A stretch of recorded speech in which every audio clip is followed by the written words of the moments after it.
Hey guys, it's Monica at Academic Phoenix Plus, and today we're going to be talking about UV mapping. In particular, we're going to be talking about the torso. In my previous tutorial, we've already gone over the leg and the arm, so this time we're going to actually tackle the torso.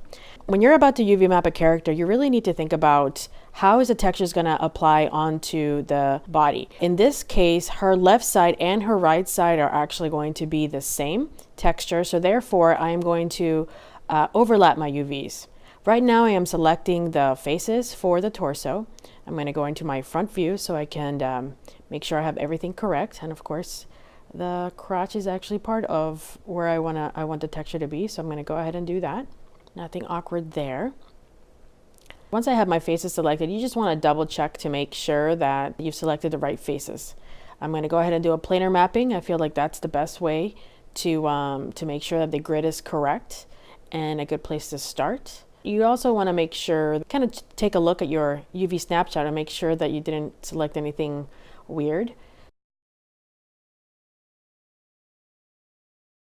What I'm doing right now is actually selecting the center edges of our character here, and I want to make sure that it goes all the way around. And the reason why is because I'm going to divide this in half, and I can have the left side and the right side of the torsos attached.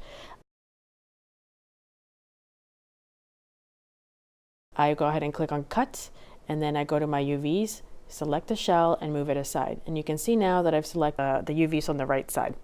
The next part is to go ahead and select the edges on the side of the body. You also need to deselect to make sure you don't accidentally cut the edges of the arm.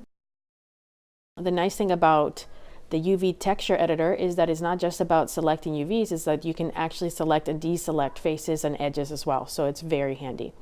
Now that I have all my edges selected that I went ahead and cut it. Select my shell, and now I'm selecting the back and flipping the UVs. Again, you can actually see the colors. As long as it's blue, that means that the UVs, that they're actually facing the right way. Now I'm unfolding. So you select the shell, you unfold, and it will actually do the best that it can, or Maya's going to do the best that it can to make sure the grid is actually even on all sides. Now it's really up to you what you would like to do. You can actually leave the torso like this, or in this case, I'm actually selecting the edges. So I went ahead and moved and sewed the back and front together. So now I have a complete half of the torso UV mapped. Now the next part is actually how do I get my UVs on the left side to actually mimic the right side? If only it was as simple as clicking mirror UVs. And I believe the new upgrade, Maya 2017, has that feature where you can actually mirror the UVs from the right side to the left side, which is going to be awesome. Okay, so that is the torso. I'm not too convinced about the direction of the UVs for the back. I might actually keep them separate, but I'm going to go ahead and tackle that later.